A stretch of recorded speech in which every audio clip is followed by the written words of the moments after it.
दोस्तों, कभी कभी ग्रह हमें अनजाने में ही सही बहुत सारे संकेत दे जाते हैं और हम उन संकेतों को अगर पहचान लें तो आप भी अपने जीवन में बहुत कुछ बदलाव कर सकते हैं। जी हाँ मित्रों, कभी कभी ग्रह हमें संकेत देते हैं अपने बदलाव का, और वही संकेत अगर हमारे जीवन में बदलाव मिल जाए या किसी माध्यम से आपको संकेत मिल जाए तो निश्चित तौर से आप भी अपने जीवन में बदलाव कर सकते हैं। वही समय रहेगा जुलाई के महीने में।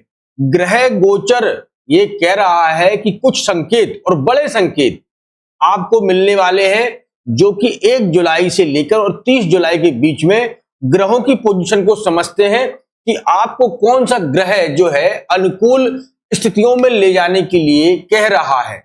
आपका वैवाहिक जीवन हो, आपका व्यापार हो, आपकी नौकरी या करियर हो, या विदेश से जुड़ी यात्राएं हो, या मन में बड़ी बेचैनी हो, ठीक है, या परिवार में सुख संपत्ति, घर में आय के स्रोत हो, ये सारी की सारी चीजें निकल कर आती हैं सुख भाव।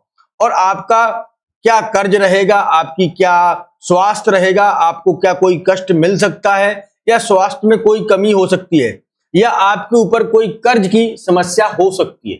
ये सारे की सारी चीजें आपके ग्रह नक्षत्र ही आपको संकेतों के माध्यम से बताते हैं, समझाते हैं। बस फर्क हमें ये होता है कि हम समझ नहीं पाते हैं कि ग्रह हमारे बारे में क्या कहना चाहते हैं। नमस्कार दोस्तों, मैं हूं पंडित आर के पाठक और आप देख रहे हैं अपना ही यूट्यूब चैनल आलेस बेल राशिफल। मित्रों, मीन राशि वाले 1 जुलाई से लेकर और 30 जुलाई के बीच में शनि रेवती नक्षत्र में जाना और तीसरे नक्षत्र में जाना। शनि 2 जून 2026 को रेवती नक्षत्र में है, वहीं 4 जुलाई 2026 को गुरु पुष्प नक्षत्र में दोबारा से जाएंगे। उसके बाद गुरु पुष्प नक्षत्र फिर 19 को जाएंगे। उसी के साथ में 20 जून को पुष्प नक्षत्र में सूर्य का भी जाना हो रहा है। 16 जून को सूर्य बुध यानी कि आपके 4th हाउस से निकलकर आपके पंचम भाव में स्वराशि हो रहे हैं। ये संकेत ही बता रहे हैं मीन राशि वालों के लिए कि अगर आपका ये नक्षत्रों से कनेक्शन है, यानी कि आपका जन्म है, तो निश्चित तौर से लाभ के संकेत मिलेंगे। अब इसको एक एक करके समझते हैं और पूरा भाव निकाल कर आते हैं कि 1 से लेकर और 30 जुलाई के बीच में आपको क्या क्या चीजों की उपलब्धि मिल सकती है। कैसे? शुरुआत करते हैं राहु से। राहु आपकी कुंडली में मीन राशि वाले विशेषकर ध्यान लगाकर सुनिएगा, राहु आपके 12वें भाव में बैठा है। 12वां भाव एक तो आपका कोर्ट कचहरी, स्वास्थ्य और विदेश यात्राओं से जोड़कर देखा जाता है। तो आप जुलाई के महीने में अगर यात्राएं हो रही हैं तो राहु इन यात्राओं को सफल बनाएगा। कैसे? क्योंकि राहु आपके 12वें भाव में बैठने से यहां अपने ही पद में यानी कि सतभिषा नक्षत्र में अपने बल को बढ़ाता हुआ दिखाई दे रहा है, और इसी का यह कारक होता है। इसका कारक होना 12वें घर का कारक स्वयं के घर में बैठना, इसी घर का शनि और राहु यहाँ कारक ग्रह माने जाते हैं। जैसे गुरु बृहस्पति का घर है 12वां, लेकिन यह प्रॉपर पक्का घर जो है राहु को ही प्राप्त है। तो विदेश से जो अगर आपकी कोई नई योजना जोड़ना चाहती है, विदेश से आपके कोई कारोबार जोड़ना चाहते हैं, तो निश्चित तौर से मीन राशि वालों के लिए यह उपलब्धियां मिल सकती हैं। दूसरी बात, यहां पर अगर आपके साथ में कोई वाद विवाद, कोर्ट कचहरी, किसी भी प्रकार का कोर्ट कचहरी का मामला चल रहा है, तो राहु वहां आपको सफलता दिलाता हुआ दिखाई दे रहा है। जैसे ही गुरु बृहस्पति पुष्प नक्षत्र में जाएंगे 2 जुलाई को और आपकी 19 जुलाई को, और यहां आपको बहुत अच्छे लाभ मिलते हुए दिखाई देंगे।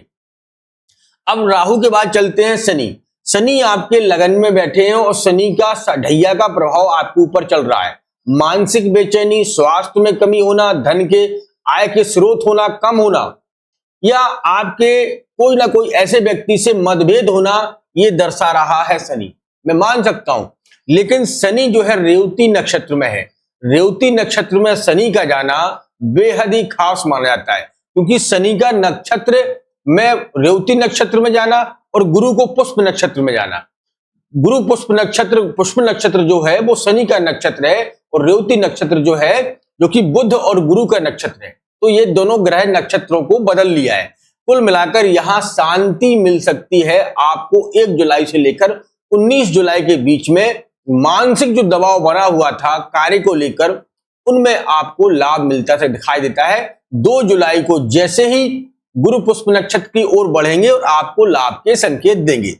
अब इसके बाद चलते हैं मंगल। मंगल आपके पराक्रम भाव में बैठे हैं और मूल नक्षत्र में जाना, ये कहीं ना कहीं रियल एस्टेट प्रॉपर्टी क्षेत्र आमदनी के स्रोत को बढ़ा रहे हैं। लेकिन सावधान, ये क्या है, गुस्सैल बहुत हो जाते हैं, वाणी के द्वारा आपके मतभेद को बढ़ा सकते हैं। तो वाणी पर कंट्रोल करना और जल्दबाजी में कोई कार्य करना आपको हानि देने के संकेत बनाएंगे। तो यहां बिल्कुल ठहर के शांत दिमाग से शांति के साथ आपको चलना होगा और इन्हें समझना होगा।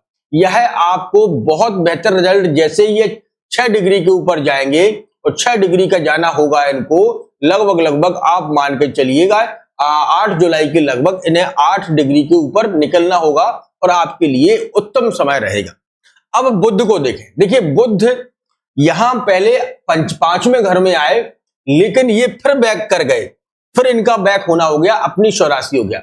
बुध व्यापार के लिए बहुत ही कारगर माने गए हैं। बुध वाणी के दाता भी हैं। तो बुध बैठे हैं सुख भाव में, बुध आपके सुख भाव में बैठे हैं। तो जो लोग व्यापार से जुड़े हुए हैं उन लोगों के लिए, क्योंकि बुध स्वराशि है, यह मौका खास रहेगा जुलाई के महीने में। अगर आप कोई चीज खरीदना चाहते हैं, स्टॉक करना चाहते हैं, या फिर आपके द्वारा कोई मंच संबोधित करना चाहते हैं, मंच के द्वारा आप वाणी के द्वारा उन लोगों को बताना चाहते हैं, या आप कोई फिल्म इंडस्ट्रीज में हैं, फिल्म बनाते हैं, तो ये जुलाई का महीना बहुत अच्छा रहेगा। ठीक है, जुलाई के महीना में ये आपको बुध एक रास्ते, अच्छे रास्ते दिखाते हुए दिखाई देंगे और आपके व्यापार बिजनेस में बहुत अच्छे रिजल्ट मिलवाते दिखाई देंगे। अब चलते हैं कि गुरु और सूर्य, यह कॉम्बिनेशन आपके 5वें भाव। अच्छा, 5वां घर क्या होता है इसको भी समझना जरूरी है। 5वां घर अचानक धन लाभ से जोड़ा जाता है। 5वां घर पत्नी का भाव, पुत्र का भाव और धन भाव, ये 5वें घर से ही देखी जाती है। और गुरु और सूर्य का यहाँ कॉम्बिनेशन बहुत ही बेहतर बनेगा, क्योंकि गुरु और सूर्य एक साथ आने से आपके 11वें भाव को देखेंगे। 11वां भाव लाभ का भाव है। ठीक है, 11वां भाव लाभ का भाव है। तो गुरु अपनी 7वीं दृष्टि से, सूर्य अपनी 7वीं दृष्टि से आपके लाभ भाव को कनेक्ट करेंगे। तो मैं कह सकता हूं कि जैसे ही गुरु पुष्प नक्षत्र में 19 जुलाई के लगभग जाएंगे, तब तक जो है सूर्य भी उसी डिग्री में आ जाएंगे। दोनों ग्रहों के हिसाब से प्रशासनिक क्षेत्र, राजनीतिक क्षेत्र और आपके व्यापार के क्षेत्र में आपका भाग्य का सपोर्ट देने वाले दोनों ग्रह आपको एक संतोषजनक रिजल्ट आपके पक्ष में दे सकते हैं, क्योंकि गुरु और सूर्य की यह युक्ति आपके लाभ भाव में देखेगी। कैसे देखना, 1 2 3 4 5 6 और 7, मतलब सूर्य की दृष्टि आपके लाभ भाव में है और गुरु की दृष्टि भी आपके लाभ भाव पर है। तो ये दोनों दृष्टियों से यहाँ की लाभ के संकेत आपको बनते हुए दिखाई देते। अब उसके बाद चले शुक्र और केतु।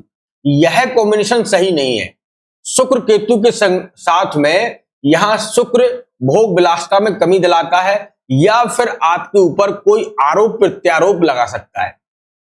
मेरी बात को समझना, शुक्र और केतु का यहां योग आपकी लग्जरी लाइफ में कुछ देर के लिए एक ब्रेक लगा सकता है, क्योंकि शुक्र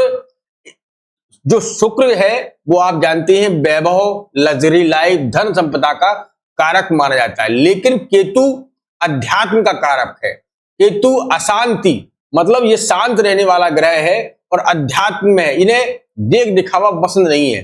तो शुक्र और केतु की यह युक्ति आपको विशेषकर ध्यान रखना है। यह दोनों की युक्ति जुलाई के भर चलेगी। जुलाई में पूरे महीने शुक्र और केतु चलेंगे आपके। तो यहां अगर आपकी भोग विलासता की ओर दृष्टि बढ़े तो अपने आप को सावधान रखना।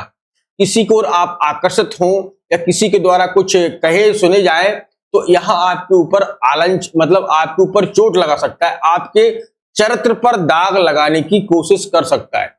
शुक्र और केतु की यह युक्ति आपके लिए शुभ नहीं रहेगी।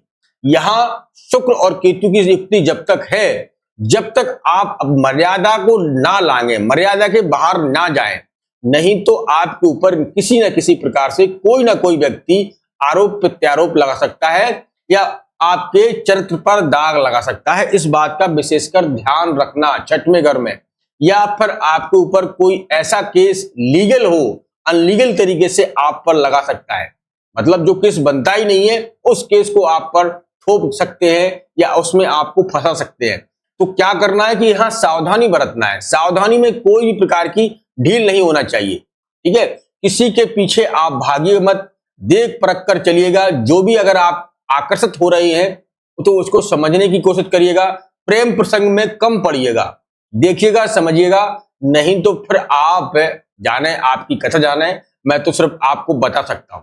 तो ये चीजें रहेंगी। अच्छा, कुछ आपके लिए मैं रेमेडी बताऊं कि इस समय क्या करें।